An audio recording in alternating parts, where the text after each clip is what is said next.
What is up, guys? Welcome back to another reaction video. Today, we are reacting to the Amazing Lucas on his Amazing Animation channel. Um, Basically, what he does is a series called Good, Bad, and Ugly, where he breaks down either a TV show, movie, or a game series. The good, bad, and ugly parts of it. Today, he's doing the Friendly Neighborhood Spider-Man, the animated one. This one, Disney Plus, the newer one. Uh, I'm not planning to watch it, so I don't care about spoilers, but there are spoilers in this video, he says. So if you don't want to be spoiled, I would recommend clicking off.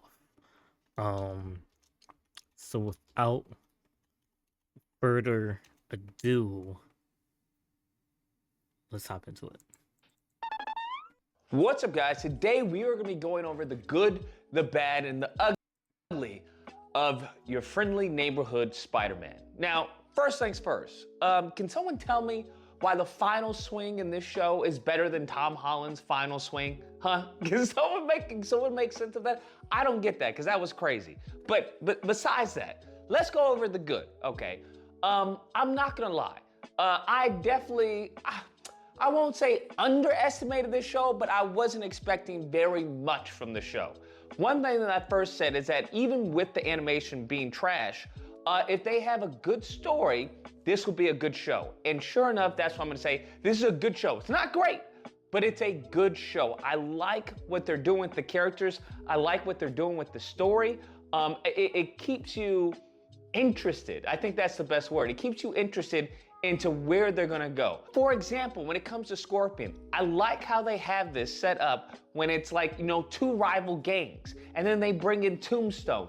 I like the dynamics of that. I don't know if this is a take that's been seen or done before, but I like it in this show. I think whoever the voice actor is for Scorpion, that man deserves an award, okay? Because he is absolutely freaking gritty. He is intimidating. He is great as the Scorpion. I think if he's an example of the type of voice talent and the type of depth and complexity, especially with him working with other enemies and other villains, if he's the example of villains to come, I think this show is gonna be pretty solid. It's already solid, but I think villains like that voice acting and just his rage he has where he just keeps on coming back, especially in this final episode. I was like, yo, I felt with Spider-Man, because I was like, yo, how does he keep on coming back, bro? He keeps on coming back, knocked down, kept on coming back, and he's just vicious. He's like, yo, I'm gonna kill both of you, bro.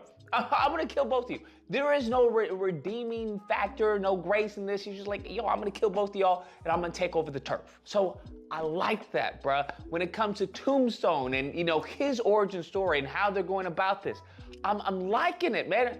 I'm liking how they're developing these characters. And the reason why I take it, I really enjoy it maybe than the next person is because, we know who these characters are. We know, well, maybe we don't know. I think that's also the point of intrigue there. That element is that we know originally how this ends for these characters. We know, Norman turns into the Green Goblin. We know, Doc Ock turns into, Doc Ock. Dr. Octavius turns into, Doc Ock. We know how Tombstone, he turns into, the bad guy. We know how this works, but it's interesting to see how they're bringing them into existence. That's what I think is interesting. Seeing their take on these characters. And it's not so divisive and it's not so alienating where we can't buy it. Like, I can buy that there's a gang called Scorpion. I can buy that if somebody truly wants power, they'll go to that extent of body modification because that is their life. Their life is gangs. That is it. Their territory, that is their purpose. I get that. And when it came to Don and him, running scared, I get that as well. Where it's like, yo, at the end of the day, what am I doing? What? Am I really gonna die because I'm in part of the game fighting against a dude with a machine and a mech and all that? He's like, I'm out of here, right? He's out of line, but he's right.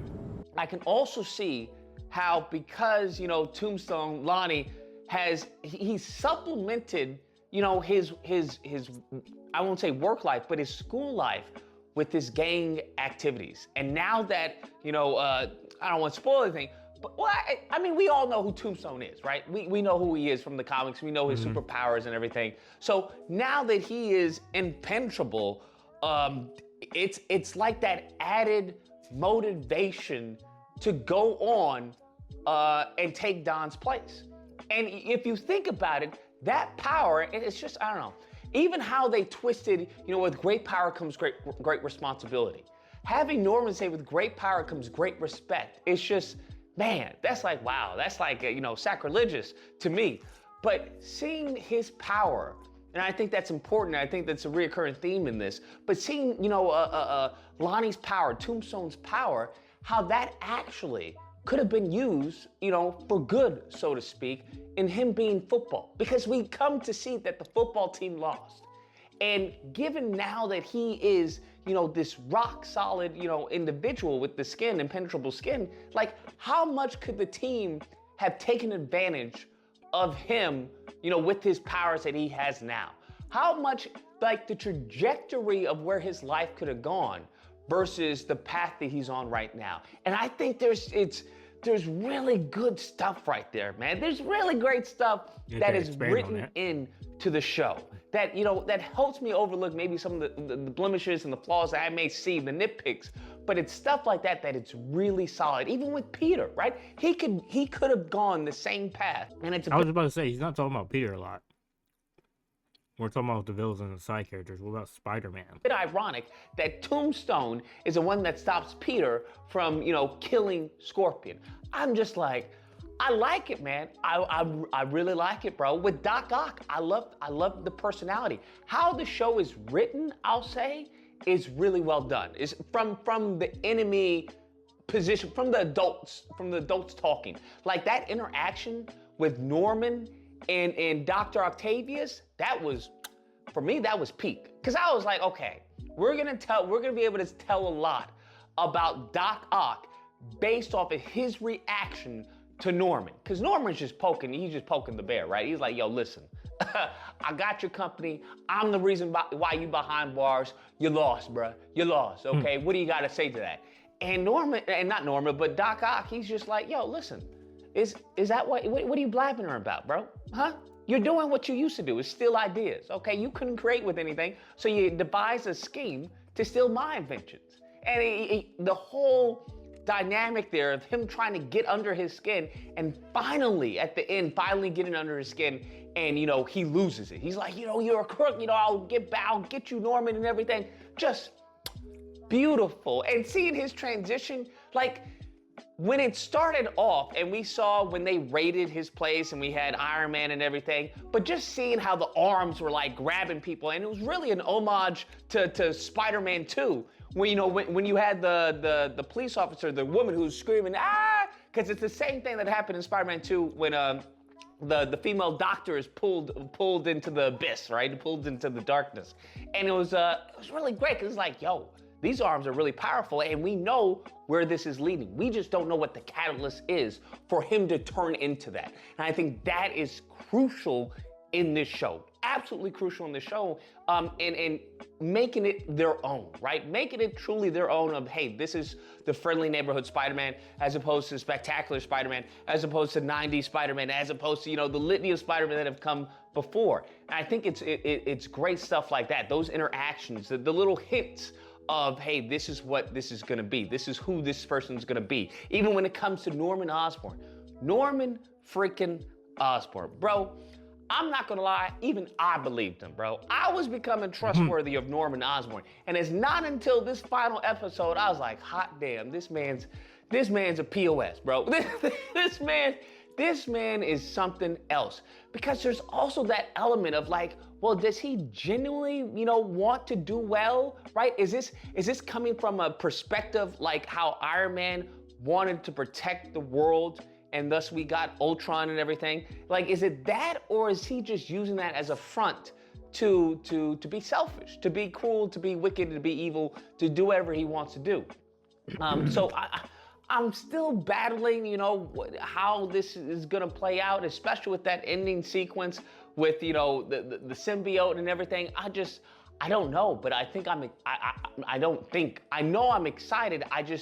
I don't know where this is possibly gonna go. I don't know who they're gonna choose to have, how is Venom gonna come about, right? How is Green Goblin gonna come about? Are they gonna jump to Hobgoblin? Like, what they're gonna do with this, I think that's the fun thing, because Did you there's say so much Venom? to how is Venom gonna come about, right? How is Green Goblin Venom gonna was come in about? this. Are they gonna jump to Hobgoblin? Like what they're gonna do with this, I think that's the fun thing, because there's so much content in the history of Spider-Man as a character to mix in a little bit of this and mix in a little bit of that and create your own recipe for these characters as they've done with Scorpion. And I think they've done it very well. So that I am excited for immensely. I think that is probably the strongest strength. Almost 10 minutes of good. Scared for the bad, and even more so for the ugly. Of the show in its entirety, to be honest with you. Even with the I won't spoil it, but at that ending, right, we come to find out who Aunt May went to go see, and it's just like, wait, what? what? It completely flips everything on its head, where it's like, I thought I had a basis of what the story could be and where the story could go. Now I don't know, bruh. Now it's just like, I don't know what they're gonna do, okay? And I think that's the exciting part of the show. That's the exciting part of the show, is that they created really full part. What? I won't spoil it, but at that ending, right, we come to find out who Aunt May went to go see, and it's just more. You want to see where this is going to go, because you're excited about it, and it's not so much as like pessimistic or dreading where it's going to go. It's like, oh God, what are they going to do now? It's more of like, okay, they've shown us that they can handle a few villains, they can handle some origins, they can handle the story. Let's see what their vision is. And I think that is awesome about this show. Having said that, let's go on to the bad. And I don't think there's a lot of bad. First and foremost, animation, bro. I can't. It seems that they go on ones when it comes to fight scenes and stuff like that, because doing it on twos could be jarring. That's fine, but the animation, I think one thing that's holding this show back is definitely the animation. I think it's definitely the cell shading. I think they could perfect that look to a certain extent so it doesn't look so flat. That's a bad for me. Another one is his spider sense. Where the hell is his spider sense? I don't get this. Like, what? That's another thing that's actually irritates me during these fight scenes, because I'm like, yo, why is he getting hit by this person? Why did he get hit by, this person? Why is he not dodging the punches? And I get that his agility is really, taken over for his lack of spider sense, but I'm like, that is crucial to this character, is his spider sense. So the fact that we have a whole season without any sign of spider sense, I thought they were gonna do it based off of the teaser that they showed of him fighting Scorpion. They show a shot of the tail coming, and he looks up and he pushes Lonnie out the way. But I was like, okay, now we're getting spider sense, but it doesn't seem to go anywhere. I don't know, and it's like irritating. Main ability. Yeah. Now going into the ugly, I don't think there's any ugly of the show, to be honest with you. I don't think there's any ugly of the show. I'm curious to if you guys maybe have some ugly, but I can't think of any ugly of the show. I think there's bad, but I think the majority is good. I think a lot of people were screaming about the show, especially the wokey wokes people were screaming about the show and Norman and everything, and the show turned out to be good. It turned out to be good. So I think a lot of them have egg on their faces, and I am pleasantly surprised. Because like I said, I wasn't expecting much. I was like, okay, I get, the ride and everything. But how it's actually, came about, I'm pleasantly surprised. I will say, I'm pleasantly surprised. Is it as good as Spectacular Spider-Man? Hell no. Is it as good as 90s Spider-Man? Spider-Man is 10 out of fucking 10. All right. Now I'm very curious, because I now kind of want to watch this show. Oh no. Is it even as good as, I'll say, Unlimited Spider-Man? Maybe. I don't know. But it's good. It's good. It's worth a watch. I'll say it's definitely worth a watch. Anyways, that's a review.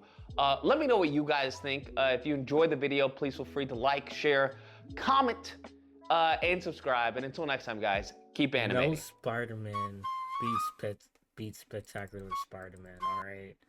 And that had one of my most favorite iterations of Venom, like, ever.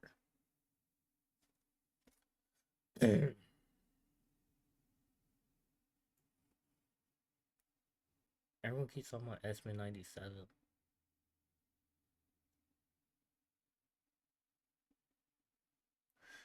Alright, I kind of want to check that out now. I wanted to, but it just looks mid to me. Plus, I heard the fight scenes are kind of bad. Like I said, the animation, Spider Sense. It's surprised there's no ugly. But that is my reaction to that. Let me know if you think I should check out the show or not. Until then, like the video, subscribe, comment down below, and I'm gonna see you in the next video. Take care. And peace out.